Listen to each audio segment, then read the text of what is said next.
Welcome to the session guys. My name is Shubham Suryavanshi और इस session में हम बात करने वाले हैं मैट्रिसेस के बारे में। ठीक है, तो एक बार फटाफट से आपको लेक्चर का फ्लो बता देता हूँ। सबसे पहले मैट्रिसेस होते क्या हैं उसके बारे में एक छोटा सा डिस्कशन करेंगे।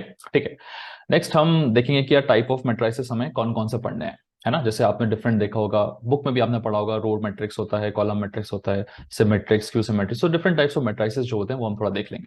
ठीक है, उसके बाद will be talking about determinants कि एक मैट्रिक्स का डिटर्मिनेंट हमें निकालना किस तरीके से।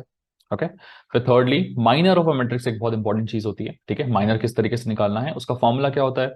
Okay, next cofactor and then उसके बाद में एडजॉइंट, है ना। तो ये पांचों चीजें थोड़ी सी इंपॉर्टेंट है।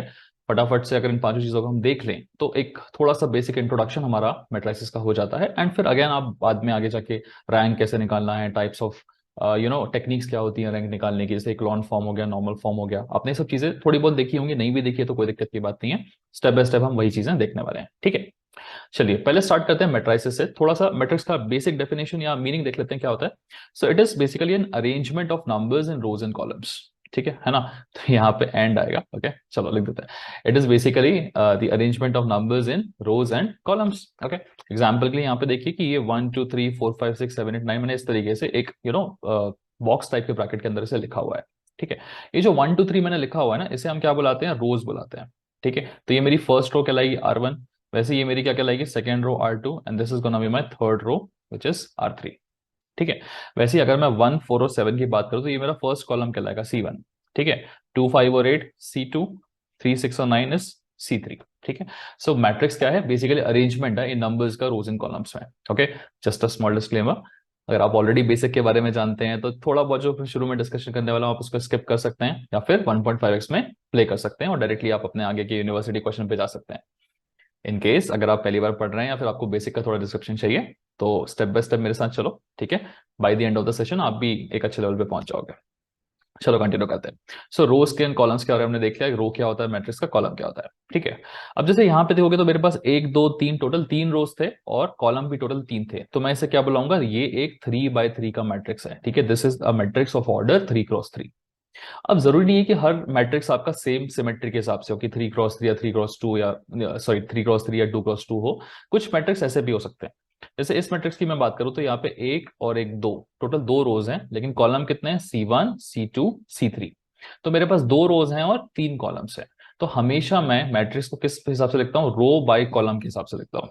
यहाँ पे सेम सेम से तो 3 by 3 लिखा था, लेकिन यहाँ सेम सेम नहीं है। रोज कितनी है मेरे पास, 2 रोज हैं, और कॉलम्स कितने हैं मेरे पास, 3। तो ये मैट्रिक्स क्या कहलाएगा, आपका 2 by 3 का मैट्रिक्स कहलाएगा। ठीक है, this is the matrix of order 2 by 3। ठीक है, हमेशा पहले रो लिखना है, बाद में कॉलम लिखना है। यहाँ देखो टोटल रोज कितनी है मेरे पास, 1 2 3। टोटल मेरे पास 3 रोज हैं, कॉलम्स कितने हैं, 1 2। तो ये क्या है, एक 3 by 2 का मैट्रिक्स है जिसमें 3 रोज हैं और 2 कॉलम्स हैं। ठीक है, फिर आपने ये चीज का डिस्क्रिप्शन देखा होगा, बुक्स में कई जगह लिखा रहता है A11 A12 A13। इसका मीनिंग क्या है, बेसिकली देखो, अगर मैं AIJ की बात करूं, एक रैंडम या फिर एक स्टैंडर्ड AIJ का मतलब क्या होता है। देखो AIJ में A बेसिकली आपका एलिमेंट होता है। ओके, I होता है मेरा रो का नंबर और J होता है मेरा कॉलम का नंबर। एग्जाम्पल के लिए अगर मैं इस वाले एलिमेंट की बात करूं, ठीक है, यहाँ पे इसकी बात करूं, A11 लिखा है मतलब इसका फर्स्ट रो है और फर्स्ट कॉलम है। इसका 1 2 का मतलब क्या हो गया, रो कौन सा है, फर्स्ट रो और second column. First row third column, second row first column, second row second column, third row third column. यहाँ देखो, third row first column, third row second column, third row third column. तो ये basically इनकी position दिखा रहा है। ठीक है, अब हो सकता है कभी कभी आपको ये चीज दे दे और आपसे पूछे और आपको बोल सकता है वो कि यार A22 की वैल्यू है 4, तो A22 कहां पर आएगा। ऑब्वियस सी बात है, A22 का मतलब क्या होता है, सेकंड रो के सेकंड कॉलम में, है ना। एक्सेल वगैरह तो चलाया होगा आप लोगों ने अभी तक, तो वही चीज तो होती है, रोज कॉलम्स हम जब गिनते हैं वैसे ही यहाँ पे। तो सेकंड वाली रो के सेकंड वाले कॉलम में A22 आ गया। वैसे ही अगर आपसे बोला A32 इज इक्वल टू 7 है, मतलब थर्ड रो का सेकंड कॉलम, तो A32 की जगह मैं क्या लिख सकता हूँ, 7 लिख सकता हूँ। ठीक है, बेसिक यही मीनिंग है इसका गाइस। ओके, चलो, सो टाइप्स ऑफ मैट्रिसेस के पहले सबसे पहले चलते हैं, है ना। देखो टाइप्स ऑफ मैट्रिसेस में सबसे बेसिक फॉर्म होता है आपका रो मैट्रिक्स। रो मैट्रिक्स का बेसिक मीनिंग ये होता है कि यहाँ पे सिर्फ और सिर्फ एक रो रहेगी। ठीक है, मेरे पास एक रो रहेगी, कॉलम्स मेरे मल्टीपल हो सकते हैं। रो मैट्रिक्स का मतलब क्या होता है, सिंपल सिंपल एक मतलब होता है कि मेरे पास सिर्फ और सिर्फ एक रहेगी, कॉलम एक से ज्यादा भी हो सकते हैं। जैसे यहाँ पे देखो, मेरे पास रो तो एक ही है, लेकिन कॉलम कितने हैं, 3 कॉलम है। ऐसे 4 कॉलम 5 कॉलम भी हो सकते हैं, लेकिन रो एक ही होनी चाहिए, तो वो रो मैट्रिक्स कहलाएगा।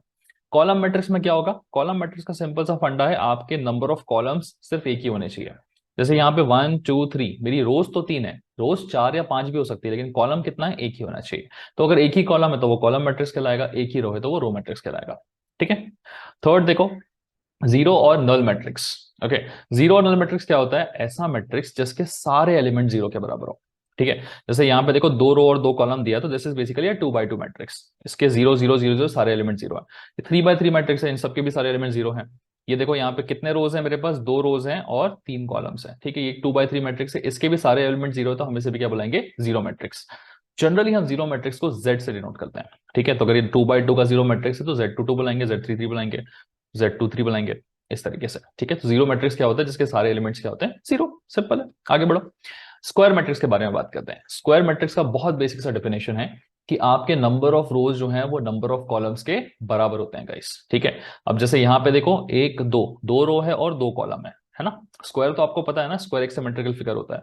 तो ऑब्वियस सी बात है, यहाँ पे देखो अगर 3 रो है तो 3 कॉलम होने चाहिए ना, 1 2 3 रोज, 1 2 3 कॉलम्स, है ना। जैसे इसको मैं बोलूंगा तो ये 2 by 2 मैट्रिक्स है मेरा, यहाँ पे करोगे तो 3 by 3 मैट्रिक्स है। तो number of rose number of columns के बराबर होने चाहिए, बेसिक क्राइटेरिया स्क्वायर मैट्रिक्स होने का। अब स्क्वायर मैट्रिक्स में और भी और उसके बेसिक सब्सिडियरीज आते हैं, वो हम थोड़ा नेक्स्ट उसमें देखेंगे। पहले ट्रांसपोज देख लो, फिर आपको स्क्वायर मैट्रिक्स के और दूसरे जो डिफरेंट टाइप्स है वो दिखाता हूं। ट्रांसपोज अगर की हम बात करें, ट्रांसपोज सिंपली क्या होता है, देखो पहले तो डिनोट किस तरीके से करते हैं हम उसको, या तो ए की पावर में से साइड में कॉर्नर में 2 लिख सकते हैं, या फिर डैश लगा सकते हैं। ठीक है, तो ए डैश अगर कहीं लिखा रहा मतलब वो किसकी बात कर रहा है, ए ट्रांसपोज की बात कर रहा है। ओके, ट्रांसपोज में क्या करना रहता है, जो भी मेरी रो लिखी हुई है उस रो वाले फॉर्मेट को पूरी तरह से कॉलम के फॉर्मेट में लिख देना है। बहुत सिंपल चीज है, रो वाला जो पूरा फॉर्मेट लिखा है उसको क्या करना है, कॉलम के फॉर्मेट में लिख देना है। एग्जाम्पल के लिए यहाँ पे देखो 1 2 3, यहाँ पे मेरे पास 3 कॉलम्स है, ये पूरा का पूरा एक रो है। सो 1 2 3 जो रो है ना, ये रो की जगह मैं इसको कॉलम के फॉर्म में लिख दूंगा। तो 1 2 3 क्या हो जाएगा मेरा, 1 2 3। वैसे ही मेरा 4 5 6 क्या हो जाएगा, कॉलम के फॉर्म में 4 5 6। ठीक है, तो होता क्या है, ये मेरे पास क्या था, 2 रोज थी और 3 कॉलम्स थे। अब इसको आके देखोगे तो यहाँ पे मेरे पास 3 रो है और 2 कॉलम है, तो मेरे एक 2 by 3 का मैट्रिक्स 3 by 2 के फॉर्म में कन्वर्ट हो गया। ट्रांसपोज में हम क्या करते हैं, सिंपली रो को कॉलम के फॉर्म में लिख देते हैं। इतना उल्टा करोगे तो भी ट्रांसपोज आता है, अगर आप कॉलम को रो के फॉर्म में रखोगे तो भी ट्रांसपोज आता है, जो आपके लिए इजी हो आप वो कर सकते हैं। ठीक है, अब चलो एक एग्जांपल और देख लो, यहाँ पे लिखा हुआ है मेरे पास 2 3 4 1 6 5 7 8 9। तो ये पूरी की पूरी जो रो है ना 2 3 4, इसको मैं कॉलम के फॉर्म में लिखूंगा तो क्या आएगा, 2 3 4। वैसे 1 6 5 को कॉलम के फॉर्म में लिखूंगा तो क्या आएगा, 1 6 5। 7 8 9 को लिखूंगा तो 7 8 9। ठीक है ना। तो ये देखो, ये ट्रांसपोज हो गया मेरा सिंपल तरीके से। 3 by 3 का था, यहाँ पे भी 3 by 3 आएगा बिकॉज सेम था। ठीक है, सिंपल चीज है ट्रांसपोज। थोड़ा सा स्पीड अप करते हैं, आगे चलते हैं, सिंपल सिंपल टाइप्स जो है उनको फटाफट देके खत्म करते हैं। ओके, नेक्स्ट देखो, सिमेट्रिक मैट्रिक्स बहुत इंपॉर्टेंट है गाइस। ठीक है, देखो it is a type of square matrix. मैंने कहा था ना स्क्वायर मैट्रिक्स के आपको डिफरेंट टाइप्स मिलने वाले हैं। ठीक है, तो स्क्वायर मैट्रिक्स में आपको पहला सबसे सिंपल टाइप क्या मिलता है, सिमेट्रिक मैट्रिक्स। सिमेट्रिक मैट्रिक्स में क्या होता है, जो डायगोनल एलिमेंट्स होते हैं ना, उन डायगोनल एलिमेंट्स के अबाउट आपकी सिमेट्री रहती है।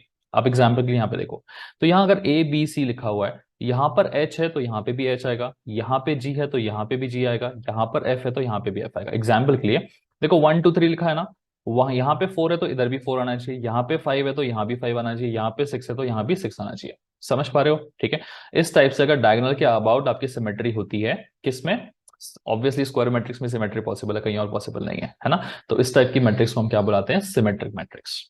सिमेट्रिक मैट्रिक्स में हमेशा ध्यान रखना कि आपका जो ए होता है वो ए ट्रांसपोज के बराबर होता है। ट्रांसपोज हमने पढ़ा है ना, ट्रांसपोज में क्या करते हैं, रो को पूरी तरह कॉलम में शिफ्ट करते हैं।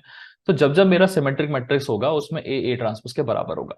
एग्जाम्पल के लिए देख लो, अगर ये मेरे पास 1 2 3 है ना, तो 4 4 -5 -5 6 6, मैं देखते से बोल सकता हूँ ये सिमेट्रिक मैट्रिक्स है। इसका चलो ट्रांसपोज निकाल के देखते हैं। पूरी की पूरी रो को कॉलम में लिख देंगे हम, तो ये आ जाएगा 1 4 -5, 4 2 6 4 2 6, -5 6 3, -5 6 3।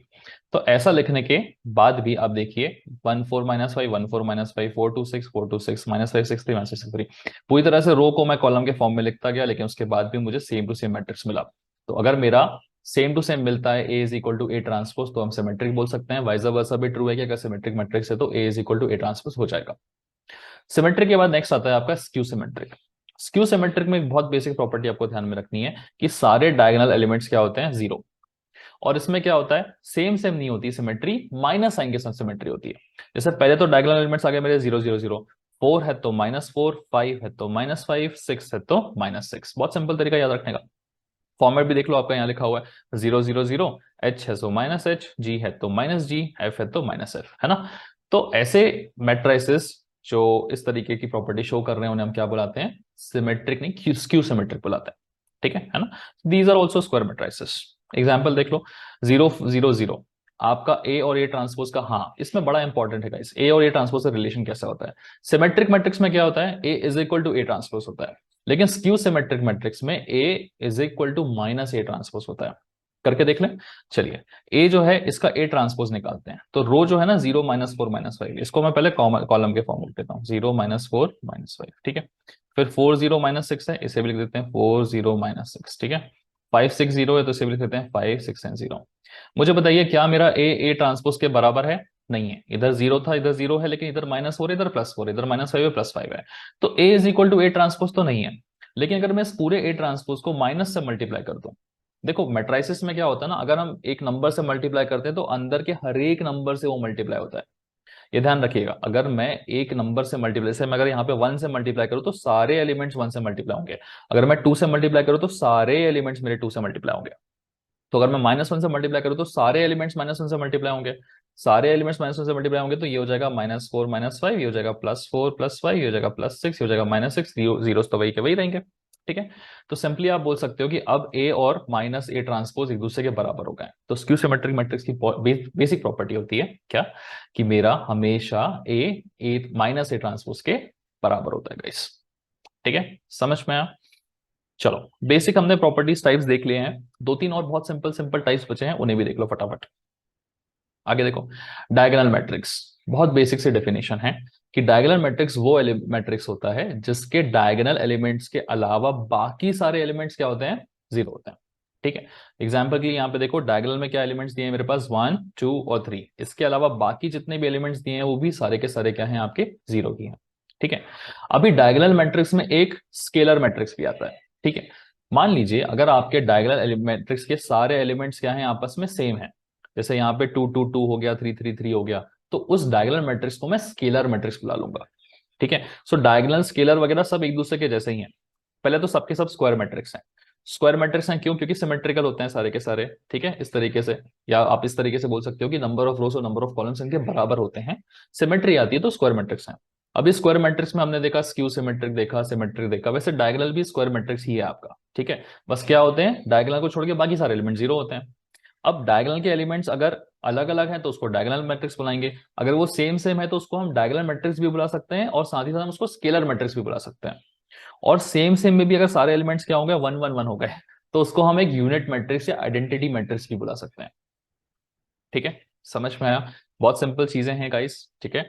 टाइप्स ऑफ मैट्रिसेस में आपने देखा 10 डिफरेंट टाइप्स देख लिए हैं, दो और हैं, फटाफट से देख लो, ठीक है। इनको याद रखने की बिल्कुल जरूरत नहीं है, सारे 11 टाइप्स के बारे में बोल रहा हूँ, 11 12 टाइप्स के बारे में। आप जैसे ही बनाओगे, आप एक बार बना के भी देख लोगे तो सब दिमाग में बैठ जाएगा। अपर ट्रायंगुलर मैट्रिक्स, एक ऐसा मैट्रिक्स जिसमें अपर ट्रायंगुलर रीजन में ही आपके एलिमेंट्स होते हैं, लोअर ट्रायंगुलर रीजन के एलिमेंट्स सारे 0 होते हैं, ठीक है। लोअर ट्रायंगल मैट्रिक्स क्या? ऐसा मैट्रिक्स जिसमें लोअर ट्रायंगल रीजन में तो एलिमेंट्स होंगे लेकिन अपर ट्रायंगल रीजन के सारे एलिमेंट्स 0 होंगे, ठीक है। देखते से फिगर देख के आपको मैट्रिक्स देख के समझ में आ रहा होगा, ठीक है। तो 12 डिफरेंट टाइप्स ऑफ मैट्रिसेस हमने देख लिए हैं। आप लगे तो इस वीडियो को थोड़ा सा पीछे जाके वापस से एक बार रिवाइंड कर लीजिए, अगर आपको थोड़ा सा फेमिलियर होना है तो। ऑलरेडी हो चुके हैं तो बहुत अच्छा है, ठीक है। थोड़ा सा ये सिमेट्रिक और स्क्यू सिमेट्रिक में ध्यान रखिएगा गाइस, सेंटर के एलिमेंट 0 होते हैं यहाँ पे, ठीक है। स्क्यू सिमेट्रिक तभी बनता है, ओके। बाकी बेसिक प्रॉपर्टीज और बाद में भी डिस्कस होंगी। अभी नेक्स्ट हम कुछ इंपॉर्टेंट चीजें डिस्कस कर लेते हैं, जैसे कि डिटर्मिनेंट्स कैसे निकालते हैं, how to find the determinant. वैसे हमने पहले भी कुछ यूनिट्स में डिटर्मिनेंट निकाला हुआ है, अगर आपको याद है तो बहुत अच्छी बात है, नहीं याद है तो कोई दिक्कत नहीं, क्विक रिविजन हो जाएगा। और माइनर को फैक्टर एडजॉइंट, ये तीनों भी बहुत इंपॉर्टेंट चीजें हैं। चलिए फटाफट से इन्हें भी देख लेते हैं। चलिए आगे बढ़ते हैं। नेक्स्ट है हमारा क्या? डिटर्मिनेंट ऑफ अ मैट्रिक्स, है ना। सो ये 5 चीजें हमें डिस्कस करनी थी, इसमें से टाइप्स ऑफ मैट्रिसेस हमने देख लिए हैं। नेक्स्ट हम अपना डिटर्मिनेंट के बारे में डिस्कशन करते हैं। सो आप जब थर्ड और फोर्थ यूनिट कर रहे थे तभी आपने डिटर्मिनेंट के बारे में थोड़ा सा देख लिया था, है ना। फोर्थ यूनिट में स्पेसिफिकली जब हम पार्शियल डिफरेंशिएशन कर रहे थे, जब हम जैकोबियन निकाल रहे थे, है ना। सो जैकोबियन निकालने के लिए हमें डिटर्मिनेंट की हेल्प लग रही थी, वो चीज हमने देख ली थी, ठीक है। चलिए एक शॉर्ट में आपका रिविजन करा देता हूं मैं। थोड़ा सा देख लो, ठीक है। सो डिटर्मिनेंट हम इस तरीके से सिंबल से डिनोट करते हैं, ठीक है। अभी अगर आपके सामने एक 2 by 2 का मैट्रिक्स गिवन है लेट्स से, और आपको इसका क्या निकालना है, डिटर्मिनेंट, तो सिंपली ध्यान रखिएगा, हम मल्टीप्लिकेशन करते हैं, ठीक है। तो यहां से यहाँ पे मल्टीप्लिकेशन करेंगे, ब्राउन वाला मल्टीप्लिकेशन, फिर याद आ रहा है ये ब्लैक वाला मल्टीप्लिकेशन। सिंपली हम क्या करते हैं, ब्राउन माइनस ब्लैक करते हैं। तो ब्राउन वाला मल्टीप्लिकेशन क्या होगा, 5 2 10 माइनस ब्लैक कितना हो जाएगा आपका, 4 3 12।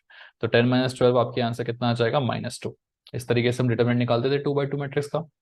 सिमिलरली अगर मुझे 3 by 3 मैट्रिक्स का डिटरमिनेंट निकालना है, देखो स्टेप बाय स्टेप प्रोसेस क्या होता था। 3 by 3 में हमें याद रखना था हमेशा प्लस माइनस प्लस, याद आ रहा है, ठीक है। तो प्लस माइनस प्लस एक चीज हमें हमेशा याद रखनी है 3 by 3 मैट्रिक्स में, है कि नहीं। चलो इसका निकालते हैं। सबसे पहले हम इस 1 को लेंगे, ठीक है। 1 को लेंगे और मल्टीप्लिकेशन में क्या करेंगे, देखो हम अगर 1 को ले रहे हैं तो हम 1 वाली रो को और 1 वाले कॉलम को क्या कर देते थे, हाइड कर देते थे, ठीक है। 1 वाली रो और 1 वाला कॉलम अगर हाइड हो जाएगा तो आपके पास क्या बचेगा, सिर्फ ये बचेगा। और सिर्फ ये बचेगा तो सिंपल है, ब्राउन वाला माइनस ब्लैक वाला, ठीक है। सो 3 3 9 माइनस 4 2 8। सो ये आ जाएगा 1 × 3 3 9 माइनस 4 2 8, ठीक है। उसके बाद सेम प्रोसेस आपको बाकियों के साथ भी रिपीट करना है। नेक्स्ट हम किसके साथ रिपीट करेंगे, देखो नेक्स्ट है मेरा 2, लेकिन 2 नहीं है ये क्या है बेसिकली, आपको -2 लिखना पड़ेगा, बिकॉज माइनस साइन है ना यहाँ पे, तो आपको -2 डालना पड़ेगा। जब -2 करोगे तो क्या आएगा, देखो आपका ये वाला रो हटेगा, और ये सॉरी कॉलम और रो। तो कॉलम और रो अगर आप इस तरीके से लिखोगे तो क्या बचता है आपका, 4 2 1 और 3, ये दोनों हाइड हो जाएंगे ना। सो 4 3 12 -2। तो क्या बचेगा आपके पास, 12 - 2 बचेगा यहाँ पे, ठीक है। +3 सिंपली अब आप क्या करेंगे, यहाँ पे ये रो को हाइड करेंगे और ये कॉलम को हाइड करेंगे, क्यों, क्योंकि हम 3 का कर रहे हैं ना। तो 4 4 16 -3, ठीक है। सो ये हो जाएगा आपका सिंपली 16 - 3। चलिए इसे फर्दर सॉल्व कर लेते हैं। तो 9 - 8 बचेगा कितना, 1 -2 × 12 - 2 इज नथिंग बट 10 +3 × 16 - 3 इज 13, ठीक है। ये हो जाएगा -20 +13 3 39। 39 - 20 कितना होगा आपका, 19, ठीक है। तो ये बचेगा आपका final answer. Okay. So determinant निकालना बहुत आसान है, 2 by 2 का तो डायरेक्टली निकल जाता है। 3 by 3 मैट्रिक्स पे अगर गिवन है तो उसका डिटर्मिनेंट हम इस तरीके से निकाल लेते हैं, स्टेप बाय स्टेप प्रोसेस करके, ठीक है। चलिए आगे बढ़ते हैं, माइनर की तरफ चलते हैं। माइनर देख लेते हैं किस तरीके से निकालते हैं किसी भी मैट्रिक्स का। ओके, देखो सो माइनर अगर मुझे किसी भी एलिमेंट का निकालना है तो पहले तो समझो कि माइनर किसका निकलता है। माइनर हमेशा हमारे डिटर्मिनेंट का निकलता है, ठीक है। माइनर हमेशा हमारे किसका निकलता है, डिटर्मिनेंट का निकलता है, ठीक है। अब लेट्स से मेरे पास डिटर्मिनेंट ऑफ ए गिवन है ऐसे, A11 A12 A13, इस तरीके से ना। ये 1 1 क्या है, first row first column, first row second column, first row third column. अब इसमें से किसी एक एलिमेंट को मुझे चूज करना है, ठीक है। तो minor of an element of determinant of A, तो ये मेरा डिटर्मिनेंट है पूरा, इसमें से एक एलिमेंट को चूज करना है। अब वो एलिमेंट A11 भी हो सकता है, A22 भी हो सकता है। ये जो है ना आपके 1 2 3 4 5 6 7 8 9, ये 9 एलिमेंट्स हैं आपके। इनमें से किसी भी एलिमेंट का आप माइनर निकाल सकते हैं, ठीक है। तो just I rephrase it once again, minor किसका निकलता है, हमेशा एक एलिमेंट का निकलता है। लेट्स से मैं अगर इस एलिमेंट का माइनर निकालने की कोशिश करता हूं, ठीक है। तो इस एलिमेंट का minor, minor of A11, it is denoted by M11, ठीक है। फर्स्ट रो फर्स्ट कॉलम का डिनोशन भी क्या होगा, M11, first row first column. तो वही प्रोसेस करना है। अगर मैं A11 का माइनर निकालने की कोशिश कर रहा हूं तो ये वाला और ये वाला देखो ध्यान से, है ना। ये पूरा रो और ये वाला कॉलम इसको हाइड करो, तो कौन बचता है आपके पास, ये चारों बचते हैं। तो इन चारों का जो डिटर्मिनेंट होगा वही आपका माइनर हो जाएगा। तो आप सिंपली क्या निकालोगे, डिटर्मिनेंट A22 A23 और A32 एंड A33। तो अगर आप इन चारों का सॉल्यूशन कर लो या इसका आप डिटर्मिनेंट निकालो तो वही M11 का माइनर हो जाएगा, ठीक है। एग्जाम्पल के लिए मैं आपको यहाँ पे दिखा देता हूँ। तो आपको यहाँ पे क्या निकालना था, माइनर ऑफ A11 निकालना था। हमें पता है A11 मतलब फर्स्ट रो फर्स्ट कॉलम, तो फर्स्ट रो फर्स्ट कॉलम 1। तो इसका अगर मुझे माइनर निकालना है, डिनोटेड बाय M11। कैसे निकालेंगे हम, इसको हाइड कर देंगे, ठीक है। क्या प्रोसेस कर रहे थे, देखो हम इसको पूरी रो को और इस पूरे कॉलम को हम क्या करेंगे, एक तरीके से हाइड कर देंगे। तो क्या बचेगा मेरे पास यहाँ पे, देखो सिंपली ये बचेगा 5 6 8 9। तो अब हमें इसको सॉल्व करना है, 5 6 8 और 9। 9 5 ज़ा 45, क्या होगा, ब्राउन माइनस ब्लैक। 5 9 ज़ा 45 माइनस 8 6 ज़ा 48। तो आपका आंसर कितना बचने वाला है यहाँ पे, -3। तो डिटर्मिनेंट कितना, सॉरी माइनर कितना आ रहा है, minor of A11 M11 is -3, ठीक है। सेम प्रोसेस आप फॉलो कर सकते हैं बाकी माइनस को निकालने के लिए, ठीक है ना। चलिए देख लेते हैं, इसे थोड़ा सा हटाते हैं, बाकी माइनस पे फोकस करते हैं। लेट्स से मेरे पास माइनर ऑफ A21 आपसे बोल रहा है निकालने के लिए। A21 का डिनोशन क्या होगा, M21। सो M21 कहीं लिखा है मतलब माइनर ऑफ A21 निकालना है मुझे, ठीक है। सो A21 मतलब ये रहा सेकंड रो फर्स्ट कॉलम। तो A21 है तो इसके आने वाली पूरी की पूरी रो को हाइड करना पड़ेगा, इसके पूरे के पूरे कॉलम को हाइड करना पड़ेगा, ठीक है। तो कौन कौन बचेगा, ये चारों बचेंगे, है ना। तो अब मुझे इनका डिटरमिनेंट निकालना पड़ेगा, A12, A13, फिर A32। समझ पा रहे हो, बहुत सिंपल सा प्रोसेस है, ठीक है। ये निकालेंगे तो माइनर ऑफ A21 निकल जाएगा। वैसे ही मान लो माइनर ऑफ A22 आपसे पूछ लिया, तो A22 अगर आपसे पूछ लिया तो A22 के आने वाले रो और कॉलम को निकालना पड़ेगा। A22 में कौन सा कॉलम आएगा, ये वाला। A22 में आने वाली रो कौन सी हो जाएगी, ये वाली। तो अगर मैं इनको हाइड कर दूं, ठीक है, इनको हाइड कर दूं मैं, तो क्या बचेगा, A11, A13, ठीक है। यहाँ पे A11 बचेगा, फिर A13 बचेगा, और नीचे क्या बचेगा, A31 बचेगा और A33 बचेगा, ठीक है ना। एग्जाम्पल मैंने एक लेके कराया है, आपको एक एग्जाम्पल और करवा देता हूं मैं, ठीक है। लेट्स से आपसे माइनर ऑफ A22 पूछा होता तो आप क्या करते, इसी क्वेश्चन में देख लो, है ना। मान लो इसी क्वेश्चन में अगर आपसे पूछता find the minor of A22, तो A22 का माइनर जो है it is gonna B denoted by M22, है ना, देख पा रहे हो। तो M22 मुझे निकालना है, मुझे पता है M22 is nothing but the minor of A22, ठीक है। तो A22 क्या है, ये है सेकंड रो सेकंड कॉलम। तो बस मुझे क्या करना पड़ेगा, इसको हाइड करना पड़ेगा, ठीक है। हाइड कैसे करेंगे, इसकी आने वाली रो ये रही, इसका आने वाला कॉलम ये रहा, ठीक है। थोड़ा और बेटर तरीके से हाइड कर दिया मैंने। तो कौन बचेगा मेरे पास, 1 बचेगा, 3 बचेगा, है ना। सो 1, 3, 7, 9। सिंपली मल्टीप्लिकेशन करेंगे तो क्या हो जाएगा, 9 1 9 माइनस 7 3 21। तो आप सॉल्व करोगे तो कितना आंसर मिलेगा आपको बताओ, -12 मिल जाएगा, राइट, है ना। ठीक है, okay. This will be the minor of A22 which is noted bye M22, ठीक है। बाद में लगे तो हटा दो उसने प्लस साइन को हमारे, ओके। समझ पा रहे हो, बहुत सिंपल तरीका होता है माइनर निकालने का। आप जिस भी एलिमेंट का चाहो उस एलिमेंट का माइनर निकाल सकते हो। कल को मान लो माइनर आपको इस एलिमेंट का पूछ लेता A33 का, तो हम क्या करते, 3 में आने वाले, है ना, इसमें आने वाली हमारे कॉलम को और इसमें आने वाले हमारे रो को, दोनों को हम हाइड कर देते हैं। तो कौन बचता मेरे पास, सिर्फ ये 4 बचते, इनका डिटरमिनेंट निकालते आप तो माइनर निकल जाता, ठीक है। सो बड़ा आसान होता है आपका माइनर को निकालना, ठीक है। चलिए, सो दो चीजें हमने देख ली। सबसे पहले हमने देखा कि डिटर्मिनेंट कैसे निकालते हैं, अपना 2x2 मैट्रिक्स का और 3x3 मैट्रिक्स का भी देखा। नेक्स्ट हम आगे चलते हैं, देखते हैं माइनर कैसे निकालते हैं, वो भी हम यहाँ पे देख चुके हैं, ओके। चलो आगे बढ़ो। नेक्स्ट हम बात करेंगे कोफैक्टर के बारे में, ठीक है। देखो कोफैक्टर निकालना भी बड़ा आसान काम है, कोई डिफिकल्ट काम नहीं है यहाँ पे। कोफैक्टर में आपको एक सिंपल सा फॉर्मूला लिखा है, इस फॉर्मूला को समझ लीजिए, ओके। उसने लिखा cofactor of an element of mod of determinant of A. तो अगेन इसका मीनिंग समझते हैं, हम कोफैक्टर किसका निकालते हैं, हम डिटर्मिनेंट ऑफ ए के किसी भी एक एलिमेंट का कोफैक्टर निकाल सकते हैं। जैसे आप पीछे आओ, यहां पर देखो, हम माइनर किसका निकाल सकते हैं, आपका जो डिटर्मिनेंट है उस डिटर्मिनेंट के किसी भी एलिमेंट का माइनर निकाल सकते हैं। ये सब एलिमेंट्स ही तो हैं, A11, A12, A13, all these are elements. किसी भी एलिमेंट का आप माइनर निकाल सकते हो, ठीक है। वैसे ही आप किसी भी एलिमेंट का क्या निकाल सकते हो, कोफैक्टर निकाल सकते हो। कैसे निकालोगे, देखो, अगर मुझे मान लो A11 का कोफैक्टर निकालना है, ठीक है। Let's say I have to figure out cofactor of A11। तो सबसे पहले तो A11 का जो कोफैक्टर है उसको मैं कैसे डिनोट करूंगा, A11 ऐसे डिनोट करूंगा। Cofactor is noted by capital A I J। आई जे मतलब रो कॉलम होते हैं ये, है ना। तो फर्स्ट रो फर्स्ट कॉलम है तो 1 1 लिखेंगे। तो cofactor of A11 denoted by A11 क्या होगा, कोफैक्टर सिंपली कैसे निकलता है, देखो बड़ा सिंपल सा प्रोसेस है, is equal to -1 to the power.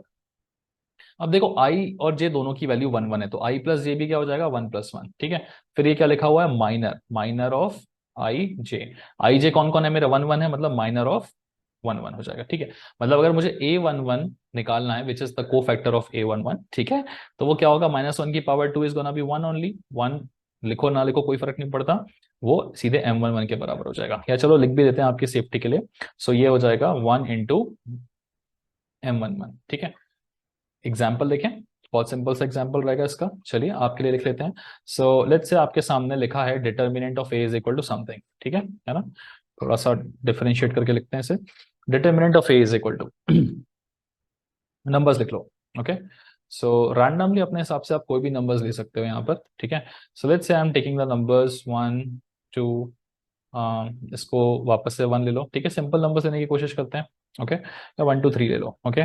4, let's say this is my 5, इसको ले लो 6, 7 ले लो, इसको 3 ले लो, इसको 2 ले लो। ठीक है, थोड़े सिंपल नंबर्स भी ले रहे हैं। हाँ, अब मुझसे क्या बोला गया कि चलिए आप एक काम करिए, को फैक्टर निकालिए। किसका को फैक्टर निकालिए? A11 का निकालिए, है ना।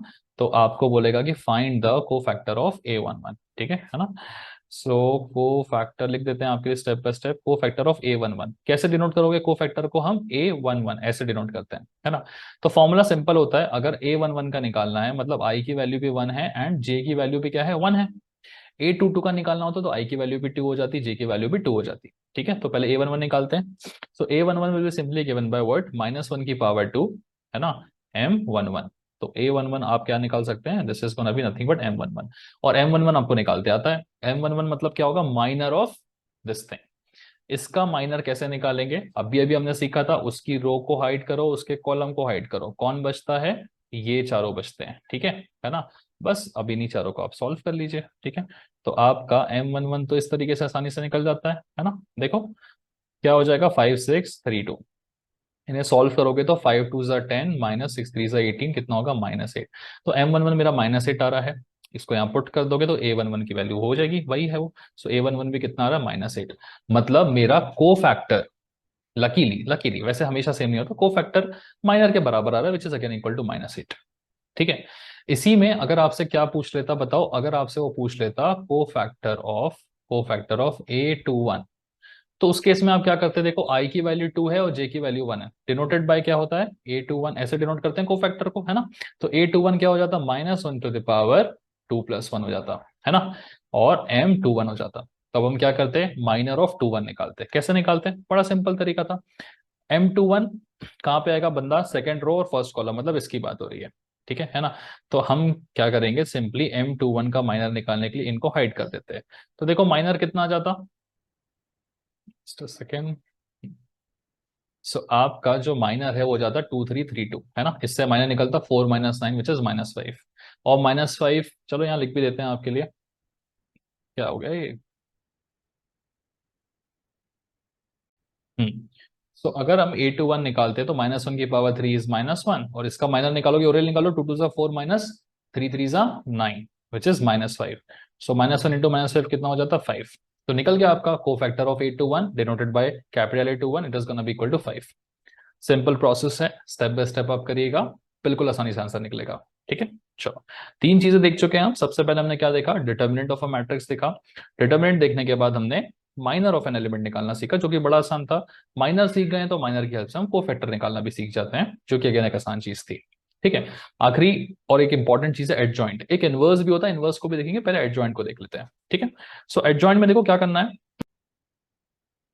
तो आपका एडजॉइंट ऑफ अ मैट्रिक्स होता क्या है? एडजॉइंट ऑफ अ मैट्रिक्स होता है सिंपली कोफैक्टर का ट्रांसपोज। ओके, एग्जाम्पल देता हूं, आपको समझ में आएगा। अगर मुझे कभी भी किसी का एडजॉइंट निकालना रहा तो सबसे पहला काम क्या रहेगा? मुझे सारे एलिमेंट्स का कोफैक्टर निकालना पड़ेगा। ठीक है ना। देखो लेट्स से मेरे पास में एक मैट्रिक्स गिवन है कुछ इस तरीके से। ओके, सो मैट्रिक्स नहीं, सॉरी, डिटर्मिनेंट गिवन है, कोफैक्टर डिटर्मिनेंट का निकलता है ना। ये चीज बिल्कुल थोड़ा ध्यान रखिएगा, ये जो माइनर, ये जो कोफैक्टर ये निकलते हैं ना, ये डिटर्मिनेंट के निकलते हैं, बेसिकली डिटर्मिनेंट के एलिमेंट्स के निकलते हैं।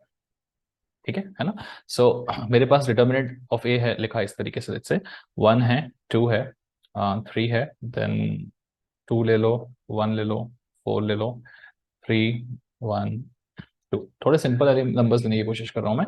ये सारे मेरे एलिमेंट्स है लेट्स से। ठीक है ना। सो डिटर्मिनेंट ऑफ ए इतना गिवन है मुझे। अब अगर मुझे इसका क्या निकालना? एडजॉइंट ऑफ ए। ठीक है, अगर मुझे एडजॉइंट निकालना है तो सबसे पहले मुझे को फैक्टर निकालना पड़ेगा, और उसका क्या करना पड़ेगा? ट्रांसपोज करना पड़ेगा। ठीक है, तो हर एक एलिमेंट का क्या निकालना है? को फैक्टर निकालना है। ओके, तो यहां से शुरुआत करते हैं। ये है मेरा A11 A22 A12 A13, ये सब आपको डेजिग्नेशन तो इनके पता होंगे, मतलब नेम इनके पता होंगे। सो ये देखो को फैक्टर ऑफ, ठीक है, A11। ठीक है, मैं एक के नीचे क्या निकालता हूँ? को फैक्टर ऑफ A11 क्या होगा? सिंपल है, निकालने का तरीका क्या होता है? को फैक्टर ऑफ A11 हो जाएगा आपका, जस्ट अ सेकेंड, हाँ। सो A11 क्या होता है? -1 to the power 1 + 1 into M11। याद आया, है ना। सिंपल फॉर्मूला था, क्या था? -1 की power I + j into MIJ। ठीक है, तो एक काम करते हैं, सबके को फैक्टर्स को लिख लेते हैं। ओके, सो को फैक्टर ऑफ A11 कितना होगा? ये M11 निकालना पड़ेगा मुझे। अब हम M11 ना स्टेप बाय स्टेप एक एक का नहीं निकालेंगे, वरना बहुत टाइम वेस्ट हो जाएगा। ठीक है। तो हम यहीं के यहीं पे आपका सॉल्यूशन करते रहेंगे, लगे तो यहाँ पे थोड़ा बहुत रफ वर्क है ना, उसको करने के लिए थोड़ी स्पेस बना लेते हैं। ठीक है। तो चलो A11 का कोफैक्टर क्या होगा, -1 की power 2 which is gonna be 1 only, तो उसको छोड़ दो, सीधा क्या बचा, M11 बचा। M11 क्या हो जाएगा, थोड़ा स्पीड अप कर रहा हूँ, ध्यान दीजिएगा। तो टेक्निकली ये पावर 2 करेंगे तो 1 हो जाएगा, 1 लिखने की जरूरत नहीं है, तो सिर्फ M11 बचेगा। M11 क्या होगा देखो, M11 मतलब इसका माइनर, इस वाले का माइनर, इस वाले का माइनर क्या होगा, इन दोनों को हाइड कर देंगे, है ना। तो 2 1 2 -4, 2 -4 कितना होगा, -2। तो ये हो चुका मेरा A11 का कोफैक्टर -2। फिर A12 फर्स्ट और सेकंड कॉलम, इसका निकालते हैं हम। ठीक है। तो फर्स्ट और सेकंड कॉलम का क्या हो जाएगा, सिंपली देखो A12। ओके। सो ये हो जाएगा -1 की पावर 1 + 2 विच इज 3 M12। ठीक है। सो -1 की पावर 3 मैटर करता है, तो ठीक है, it is gonna be -1 into M12 first row and second column, इसका निकालना है मुझे क्या, इसका मुझे माइनर निकालना है। इसका माइनर क्या हो जाएगा देखो, 2 2 4 -4 3 12। 4 -12 कितना होगा, सिंपली -8 होगा। -1 इंटू -8 कितना हो जाएगा, +8। ठीक है। थोड़ा सा मैं स्लो कर रहा हूँ प्रोसेस आपको समझाने के लिए, ठीक है। अगर आप थोड़े से कंफर्टेबल हैं इस चीज से तो इसे 1.5x में प्ले करके देख सकते हैं, ठीक है। फर्स्ट रो सेकंड कॉलम हो गया, फर्स्ट रो थर्ड कॉलम देखते हैं, ठीक है। फर्स्ट रो का थर्ड कॉलम है ना, मतलब A13 क्या होगा, -1 की पावर 1 + 3 हो जाएगा 4 इंटू M13, तो ये तो हो जाएगा 1, लिखने की जरूरत नहीं है। M13 क्या होगा, फर्स्ट रो थर्ड कॉलम, ठीक है, इसका निकालना है माइनर। सो 2 -3 कितना होगा, -1। ओके। कोफैक्टर ये आ चुके हैं, फर्स्ट A11 A12 A13 आ चुका है। अब हम क्या करेंगे, इसका निकालेंगे, cofactor of second row first column. ठीक है, सेकेंड रो फर्स्ट कॉलम ये रहा। इसका क्या होगा देखो, A21 इज इक्वल टू -1 की पावर, अब हम फटाफट लिखते हैं, ठीक है, 3 आ जाएगा which is gonna be -1 only, है ना। -1 into M21। Okay. So -1 into M21, 2 2 4 -3 is 1 only, तो 1 इंटू -1 कितना बचेगा, -1। सेकेंड रो सेकेंड कॉलम, ठीक है, second row second column. Okay, इसका this is gonna be A22 क्या होगा, -1 की पावर समथिंग 1 हो जाएगा, M22 मतलब इसका माइनर निकालेंगे तो क्या हो जाएगा देखो, 2 1 2 -3 3 9, 2 -9 कितना होता है, -7। बहुत ध्यान से करना गाइस इसको, ठीक है। Second row third column, second row third column, ठीक है। तो ये हो जाएगा A23 इज इक्वल टू -1 की पावर में 5 जाएगा, मतलब माइनस बचेगा, M23। ठीक है। M23 मतलब सेकेंड रो थर्ड कॉलम, इसकी बात कर रहे हैं, ठीक है। तो हाइट हो जाएगा ये 1 -6 कितना होगा, -5। ओके। देखो कभी कभी गलतियां हो सकती है, मैं पूरी कोशिश कर रहा हूँ मुझसे गलती ना हो। आप भी इस टाइप की चीजें जब सॉल्व करोगे तो बहुत स्टेप बाय स्टेप आसानी से, मतलब धीरे धीरे सॉल्व करना, ताकि वो गलतियां ना हो, ठीक है। सो A23 आ चुका है। अब हम क्या बात करते हैं, इधर ले लो, थर्ड रो फर्स्ट कॉलम की बात करते हैं। थर्ड रो फर्स्ट कॉलम, ठीक है, ये। सो ये हो जाएगा A31 मतलब -1 की पावर 4 जाएगा अगेन, तो -1 का +1 हो जाएगा इंटू M31, माइनर ऑफ 3 1 निकालना है। थर्ड रो फर्स्ट कॉलम, इसका माइनर क्या होगा, 4 2 8 -3 5, ये बचा 5। ठीक है। नेक्स्ट क्या है, a third row second column, third row second column. Okay. So A32, देखो थोड़ा टाइम करते करते ना आप बहुत इरिटेट हो जाओगे, लेकिन अगेन थोड़ा सा गहरी सांस लेना और वापस से बैठने की कोशिश करना इसको करने के लिए। A32 third row second column क्या हो जाएगा, -1 की पावर ऑब्वियसली माइनस बचेगा, M32। ठीक है। तो -1 into M32 third row second column, इसका मुझे निकालना है क्या, माइनर। 4 माइनस क्या होगा, 6, है ना। 4 इंटू 1 -3 2 6, तो 4 -6 होगा, -2 इंटू -1 कितना हो जाएगा, 2 हो जाएगा। Last third row third column, finally पहुंच गए। A33 -1 का +1 हो जाएगा, 3 + 3 6, तो M33 बचेगा, है ना। तो इसका क्या होगा, 1 -4 which is gonna B -3। Okay. तो सबके मैं कोफैक्टर निकाल चुका हूँ, सबके कोफैक्टर निकालने के बाद इधर जरूरत ही नहीं पड़ी हमें इसकी। ठीक है। अब कोफैक्टर निकालने के बाद उस कोफैक्टर का मैट्रिक्स लिखना पड़ेगा हमको, पहले उस मैट्रिक्स का हमें ट्रांसफॉर्मेशन करना है, समझ में आया। क्या करना था, एडजॉइंट ऑफ अ मैट्रिक्स क्या होता है, कोफैक्टर का ट्रांसपोज, हिंदी में लिख दिया आपके लिए, ठीक है। तो सबसे पहले मैंने क्या निकाले, सबके कोफैक्टर्स निकाले। अब सबके कोफैक्टर्स निकालने के बाद क्या मैट्रिक्स बनता है बताइए, कोफैक्टर मैट्रिक्स लिख लेता हूं मैं, ठीक है। कोफैक्टर ऑफ ए का मैट्रिक्स कैसे होगा देखो, एक मिनट, यहाँ पे पहले मैट्रिक्स बनाते हैं अपना।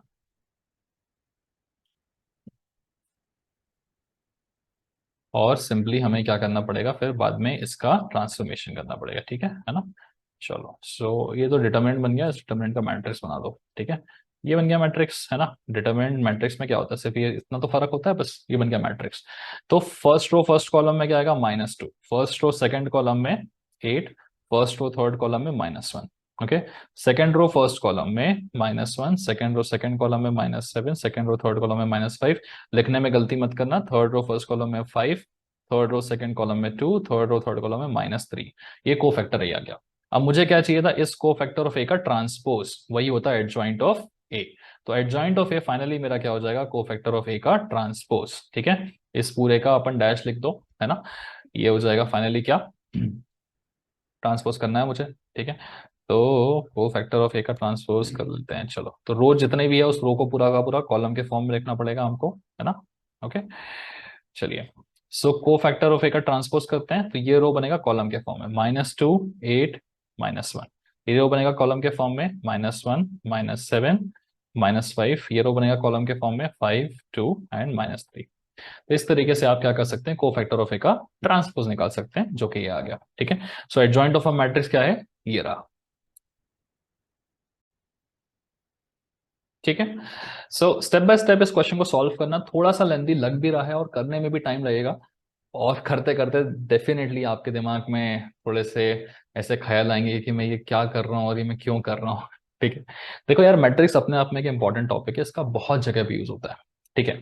सो डेफिनेटली मैं एक आधा सेपरेट वीडियो बनाने की कोशिश करूंगा जिसमें मैं बहुत सारे आपको यूजेस बता सकूं, बट फिलहाल यूज के बारे में बाद में डिस्कस करेंगे, अभी एग्जाम थोड़ा सा नजदीक आ रहे हैं, ठीक है। तो थोड़ा सा आप इन पे फोकस करिए, ठीक है, और स्टेप बाय स्टेप सॉल्व करने की कोशिश करिएगा, ओके। चलो आगे बढ़ते हैं। इनवर्स जो है, इनवर्स को भी थोड़ा सा एक बार देख लेते हैं, ठीक है। देखो ए इनवर्स कैसे निकलता है, ए इनवर्स निकालने का बड़ा सिंपल तरीका है, it is simply given by 1 upon determinant of A into adjoint of A. तो मुझे क्या चाहिए किसी का भी इनवर्स निकालने के लिए, सबसे पहले उसका डिटर्मिनेंट निकालना और फिर एडजॉइंट ऑफ ए निकालना है, ठीक है। मैं आपको पूरा पूरा क्वेश्चन नहीं करा रहा हूँ, ठीक है। सिंपली सिंपली क्या करते हैं आपको, अच्छा पिछला वाला एग्जाम्पल लेके करा देता हूँ, उससे फायदा क्या होगा ना कि वापस से एडजॉइंट कैलकुलेट नहीं करना पड़ेगा, ठीक है ना। चलिए, सो मान लीजिए कि आपके पास ए इज इक्वल टू क्या गिवन है, पिछला वाला क्वेश्चन देख लेते हैं। हमारे पास क्या था, 1 2 3 2 1 4 3 1 2, ठीक है।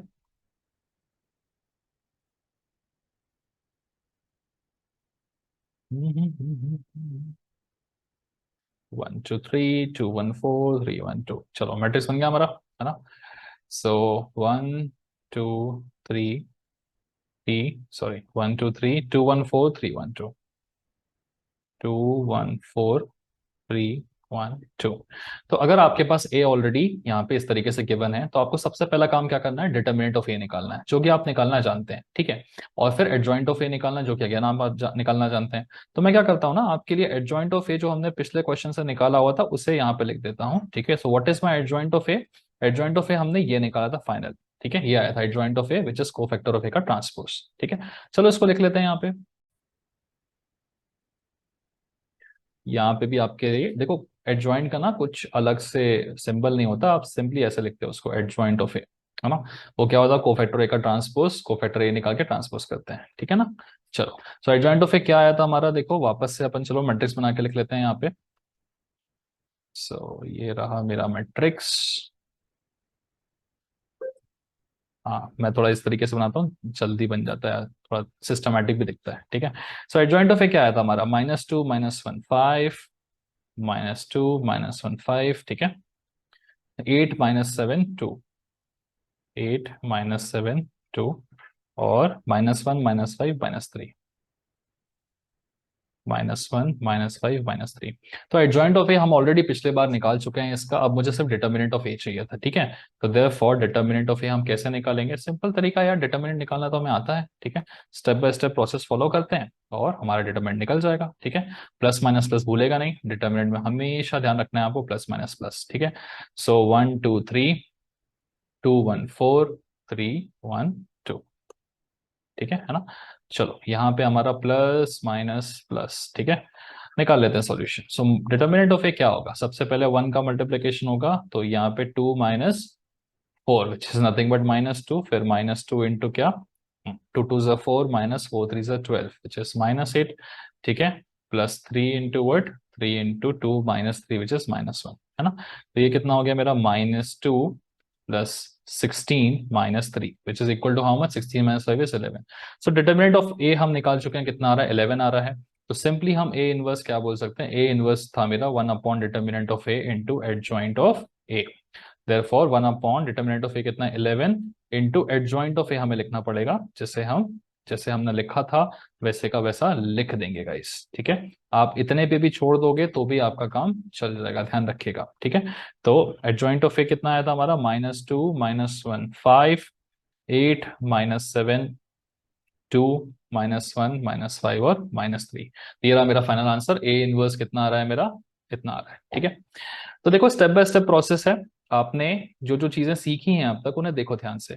सबसे पहले हमने क्या सीखा, डिटर्मिनेंट निकालना सीखा, जो कि बड़ा आसान था, ठीक है। माइनर क्या होता है, देखो डिटर्मिनेंट आ गया था तो हम माइनर भी निकालना सीख चुके थे, है ना। माइनर निकालना सीख गए तो माइनर की हेल्प से हम क्या निकाल सकते हैं, किसी भी एलिमेंट का कोफैक्टर निकाल सकते हैं। कोफैक्टर निकालना सीख गए तो फिर उसकी हेल्प से उसका ट्रांसपोज करके मैट्रिक्स बना के हम क्या निकाल सकते हैं, एडजॉइंट निकाल सकते हैं। और एडजॉइंट निकालना हम सीख गए तो फिर इनवर्स निकाल सकते हैं, ठीक है ना। स्टेप बाय स्टेप प्रोसेस है हर एक चीज को निकालने का, बेसिक चीजें हैं ये, बेसिक कैलकुलेशंस और बेसिक ऑपरेशंस है जो मैट्रिसेस में आपको परफॉर्म करने के हैं, ठीक है ना। चलो अभी बहुत बेसिक चीज बची है, एडिशन ऑफ मैट्रिक्स, है ना, एडिशन सब्ट्रैक्शन और मल्टीप्लिकेशन ऑफ मैट्रिक्स, ठीक है। ये दो चीजें हैं, दोनों फटाफट से देख लेते हैं, फिर उसके बाद इतना ही रहेगा इस वीडियो में। रैंक वाला जो सिस्टम है हम नेक्स्ट वीडियो में देखेंगे, ठीक है। चलो आगे बढ़ते हैं। चलो एडिशन ऑफ मैट्रिक्स के बारे में बात कर लेते हैं। देखो एडिशन के लिए ना सिमेट्री बहुत ज्यादा इंपॉर्टेंट है, अगर सिमेट्री नहीं होगी तो एडिशन नहीं हो पाएगा, ठीक है। तो एडिशन हमेशा उन्हीं दो मैट्रिक्स के बीच में हो सकता है जिनका ऑर्डर सेम होता है। एग्जाम्पल के लिए यहाँ फर्स्ट में अगर ए मैट्रिक्स को आप देखोगे तो इसका क्या है, 2 बाई 2 का है, सिंपल। लेकिन ये वाला क्या है, मेरे पास दो तो रो है लेकिन कॉलम कितने हैं, 3 है। सो ये 2 बाई 2 का एडिशन कभी भी 2 बाई 3 वाले मैट्रिक्स के साथ में नहीं हो सकता, मतलब अगर ए प्लस बी यहाँ पे निकालने की कोशिश करें तो नहीं निकाल सकते, दिस इज नॉट वैलिड। लेकिन वहीं अगर आप यहाँ देखोगे तो ये भी 2 बाई 2 का मैट्रिक्स है और ये भी 2 बाई 2 का मैट्रिक्स है, तो सिंपली आप इनका एडिशन कर सकते हो। प्रोसेस बड़ा सिंपल है, ठीक है। फर्स्ट रो फर्स्ट कॉलम का फर्स्ट रो फर्स्ट कॉलम से एडिशन होगा, तो 1 + 2 सिंपली मुझे क्या देगा, 3। फिर जो जहां पर है उसका वहीं वाले से एडिशन होता है, यहाँ पे 2 है तो इसका यहाँ पे काउंटर पार्ट 3 है, तो 2 + 3 कितना हो जाएगा, सिंपली 5। 3 + 4 हो जाएगा मेरा 7 और 4 + 5 कितना हो जाएगा, 9। तो बहुत सिंपल तरीका है इसका एडिशन करने का, ठीक है ना।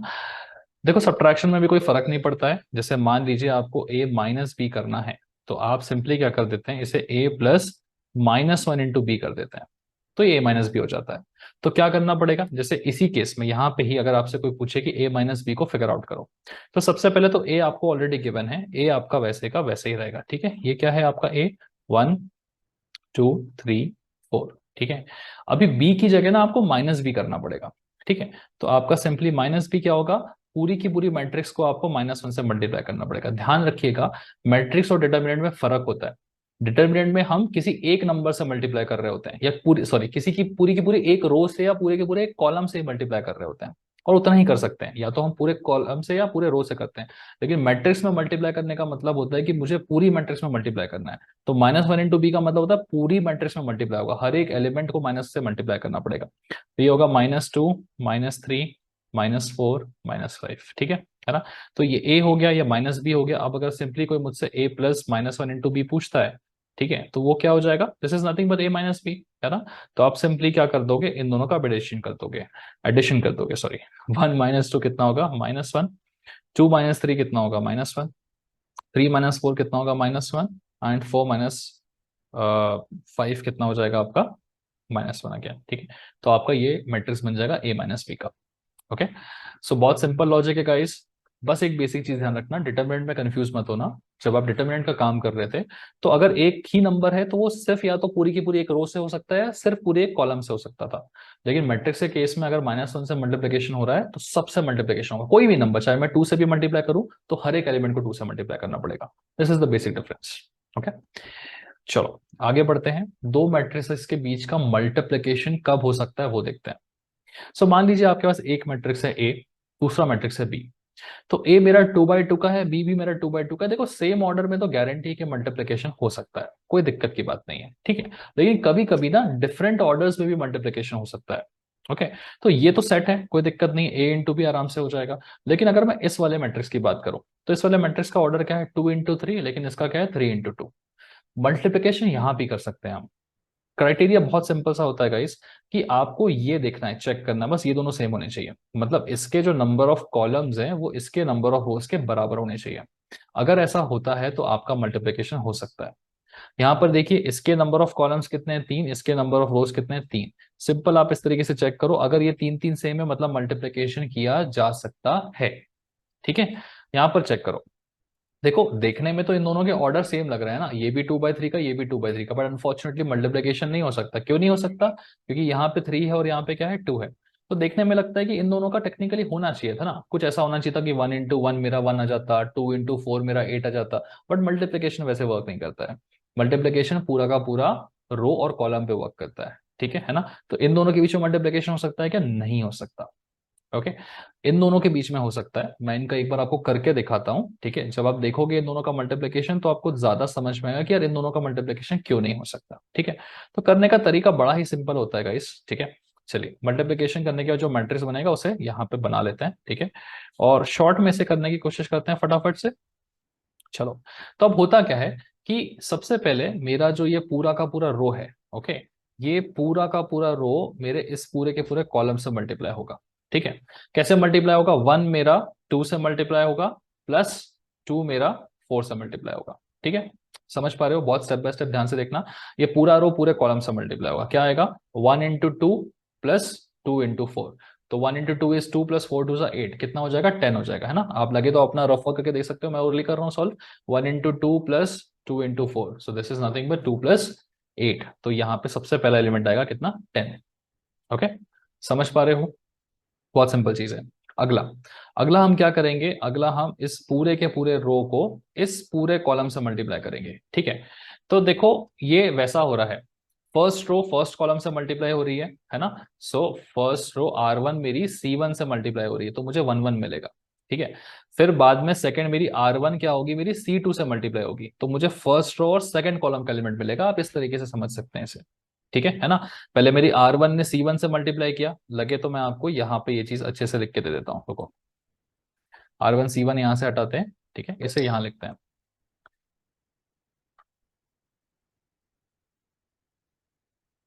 ओके, सो देखो, आपका यहाँ पे आता है R1 मेरा C1 से मल्टीप्लाई हो रहा है, तो R1 C1 आता है।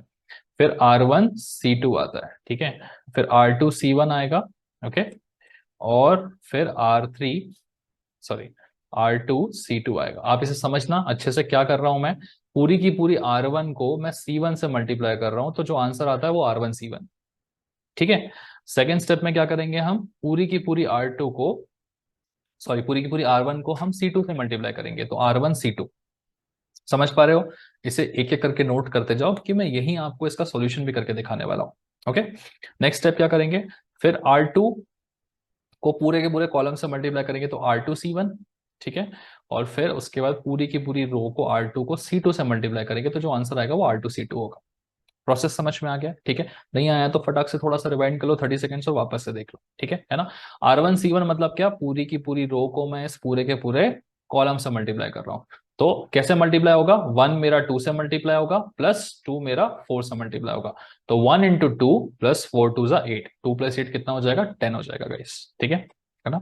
और ज्यादा बेसिक में नहीं घुसते हैं। ठीक है, फटाफट से सॉल्व करते हैं। तो मेरा R1 C1 की वैल्यू कितनी आने वाली है, सिंपली 10 आ जाएगी। हमने कैलकुलेट किया, 1 इंटू 2 प्लस 4 2 8 हो जाएगा 10। ठीक है, अभी अभी क्या करेंगे, हम R1 C2 की वैल्यू निकालेंगे। R1 C2 मतलब क्या, पूरा का पूरा रो 1 मेरे C2 से मल्टीप्लाई होने वाला है, तो क्या हो जाएगा, 1 into 3 is 3, plus 5 into 2 is 10, तो 10 प्लस 3 कितना हो जाएगा, 13। मतलब यहाँ पे आ जाएगा कितना, 13।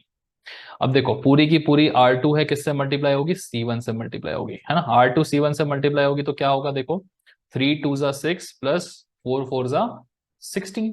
ठीक है, तो 6 प्लस 16 कितना होता है, 22। मतलब मेरा R2 C1 कितना आने वाला है, यहाँ पे सिंपली 22 आने वाला है। ठीक है, कलर ही चेंज नहीं हुआ। ओके, आगे बढ़ के देखो, नेक्स्ट क्या है मेरे पास, R2 C2। R2 C2 का मतलब क्या है, मेरा का पूरा जो R2 है वो पूरा C2 से मल्टीप्लाई होना चाहिए। तो क्या होगा, 3 3 9 प्लस 4 5 20। तो 9 + 20 कितना होता है मेरा, सिंपली 29। ठीक है, तो ये हो गया 29। मल्टीप्लीकेशन समझ में है आपको, है ना? कोई डिफिकल्ट काम नहीं है, बहुत सिंपल है। ठीक है, स्टेप बाय स्टेप फॉलो करना है। ठीक है, क्या आता है, R1 C1 से मल्टीप्लाई होगा। पहले आप इस तरीके से लिख लीजिएगा, जो मैंने R1 C1 सिखाया ना उसे शुरू शुरू में लिखिए। आप जैसे ही ना 4-5 क्वेश्चन ऐसे प्रैक्टिस कर लेंगे तो फिर आपको बार बार R1 C1 ये सब नहीं लिखना पड़ेगा। ठीक है, आप खुद ही कर पाएंगे उसे। ओके, चलिए। वैसे ही आप अगर यहाँ पे सॉल्व करने की कोशिश करें तो भी आप कर सकते थे। पहले क्या आएगा, R1 C1 से मल्टीप्लाई होगा, फिर मेरा R1 C2 से मल्टीप्लाई होगा, तो R1 C1 R1 C2 मिलेगा। फिर नीचे R2 C1 R2 C2 मिलेगा। इसे भी सॉल्व करेंगे तो आपका मैट्रिक्स मिल जाएगा आसानी से। ठीक है ना? तो अगर इतना हो गया हो यहाँ पर, तो मैं आपको ये वाला पोर्शन इरेज कर रहा हूँ। आप सीख तो चुके हैं कि कौन सा मैट्रिक्स मल्टीप्लीकेशन नहीं होता, और ये दोनों को भी ना, ए बी को भी मैं आपको मल्टीप्लाई करके दिखा देता हूँ। ठीक है, चलिए इस पोर्शन को थोड़ा सा इरेज करते हैं। ठीक है, और आपको इन दोनों को मल्टीप्लाई करके दिखाते हैं। ठीक है, चलो देख लेते हैं क्या हो जाएगा अगर मैं a इंटू बी का मल्टीप्लीकेशन कर रहा हूँ, इज इक्वल टू पहले। अच्छा, हमें ये कैसे पता चलता है कि कितने बाय कितने का मैट्रिक्स बनने वाला है मल्टीप्लीकेशन के बाद? देखो वो भी बड़ा आसान है पता करना कि कितने बाय कितने का मैट्रिक्स बनने वाला है। कैसे पता करते हैं? देखो, अगर 2 और 2 सेम है ना, इनको दोनों को छोड़ के कौन बचा, एक 2 बचा और एक 2 बचा। मतलब इसका मतलब साफ है कि इन दोनों के मल्टीप्लीकेशन के बाद मेरा 2/2 का मैट्रिक्स बनेगा। वैसे यहाँ देखो 2/3 है, 3/2 है, तो ये दोनों सेम सेम है, मतलब मल्टीप्लीकेशन हो सकता है। और होने के बाद कौन सा मैट्रिक्स बचेगा मेरा, 2/2 का बनने वाला है। तो मैं अब ओरली बोल सकता हूँ कि ये जो सॉल्यूशन बनेगा वो ऑब्वियसली हमेशा 2/2 का ही बनने वाला है। ठीक है। अच्छा, अगर यहाँ पे ऐसा होता 4x3 और यहाँ पे होता 3x4, तो इन दोनों का मल्टीप्लीकेशन होने के बाद, इन दोनों का मल्टीप्लीकेशन होने के बाद जो फाइनल मैट्रिक्स बनता वो कितना बनता, 4/4 का बनता। तो यहाँ जो बचते हैं ना, उतने बाय उतने का मैट्रिक्स बनता है। तो ये आप ध्यान से पहले लिख लिया करिएगा, तो मल्टीप्लीकेशन आपके लिए आसान हो जाएगा। ओके, चलिए आगे बढ़ते हैं। ठीक है, यहाँ देख लो, ए क्रॉस बी अगर हमको करना है। ठीक है, सो ए क्रॉस बी में सिंपली क्या होगा, पहले ये पूरी की पूरी रो वन जो है वो किससे मल्टीप्लाई होगी, C1 से मल्टीप्लाई होगी, है ना? तो लगे तो आपके लिए लिख देते हैं हम यहाँ पे R1 C1। फिर क्या होगा, ओके, ये लिखना थोड़ा मुश्किल हो जाएगा यहाँ, कोई नहीं, चलो करते हैं, एक एक करके लिखते हैं। फिर पूरी की पूरी मेरी जो रो वन है वो किससे मल्टीप्लाई होगी, मेरे C2 से मल्टीप्लाई होगी। ठीक है, देखिए आप ये चीजें अगर सीख चुके हैं तो बोर मत होना, फॉरवर्ड कर लेना। जो नहीं सीख पाए हैं या फिर जिनका थोड़ा सा डाउट है, पहली बार पढ़ रहे हैं, ये उनके लिए थोड़ा सा मैं एम्फेसाइज कर रहा हूँ इन चीजों को। ओके, फिर नेक्स्ट क्या करना है, मुझे R2 को किससे मल्टीप्लाई करना है, सिंपली C1 से मल्टीप्लाई करना है। ठीक है, तो क्या हो जाएगा R2 C1। फिर लेटर ऑन मुझे पूरे के पूरे R2 को किससे मल्टीप्लाई करना है, देखो C2 से मल्टीप्लाई करना है। ठीक है, next my whole R2 will get multiplied by word C2। ठीक है, तो बस यही चीज है यहाँ पे, है ना, R2 C2। अब बस आप देख चुके हैं, स्टेप बाय स्टेप इनको करके देख लेते हैं। R1 C1 का मतलब क्या होगा, R1 C1 का सिंपली मतलब है कि मेरा पूरा का पूरा R1 C1 से मल्टीप्लाई हो रहा। तो 1 1 प्लस 3 2 6 प्लस 3 2 6। तो 1 + 6 + 6 मतलब कितना हो जाएगा, 12 और 1 13 हो जाएगा। तो यहाँ पे जो वैल्यू आने वाली है वो कितनी आने वाली है, सिंपली आप देख सकते हैं 13 आने वाली है। R1 C2 कर लो, पूरा R1 C2 से मल्टीप्लाई होगा। 2 1 2 plus 4 2 8 plus 3 1 3। So 2 + 8 10 plus 3 is 13। तो देखिए मैं कैलकुलेशन थोड़े ओरली करने की कोशिश कर रहा हूँ, आप कर पाते हैं तो कर लीजिएगा, है ना? कैलकुलेटर तो यूज मत करना लेकिन इतने छोटे कैलकुलेशंस के लिए। ठीक है, चलो आगे बढ़ते हैं। फिर पूरा का पूरा R2 C1 से मल्टीप्लाई होगा। R2 C1 से मल्टीप्लाई होगा, 2 1 2 प्लस 3 3 9 प्लस 4 2 8। सो 2 + 9 11 प्लस 8 कितना होगा, 19। ठीक है ना? तो यहां पर आ जाएगा सिंपली कितना आपका, 90। ठीक है, आगे क्या है आपका, R2 C2 से मल्टीप्लाई होगा, है ना? तो ये R2 पूरा C2 से मल्टीप्लाई होगा, 2 2 4 प्लस 4 3 12, 12 प्लस 4 कितना हो गया, 16 प्लस 4 1 4 कितना हो जाएगा, +1 20। ठीक है ना? कैलकुलेशंस थोड़ा रफ वर्क में आप स्टेप बाय स्टेप करिएगा। ठीक है, दोबारा करके देखते हैं। 2 2 4 plus 3 4 12 plus 4 is 16 plus 4 is 20। Okay, तो ये मेरा 2/2 का मैट्रिक्स बन गया। थोड़ा बड़े में लिख दिया है, कोई दिक्कत नहीं है, आप शॉर्ट में लिख लीजिएगा। ठीक है, सो 13 13 19 20। समझ में आया मल्टीप्लिकेशन किस तरीके से करते हैं? डिफिकल्ट नहीं है, सिंपल है, लेंदी है बस थोड़ा सा। जैसे मैं हमेशा से कहता आ रहा हूँ, चीजें डिफिकल्ट ज्यादा नहीं है, लेंदी है। तो थोड़ा सा स्टेप बाय स्टेप कॉन्सेंट्रेशन से आपको करना है चीजें।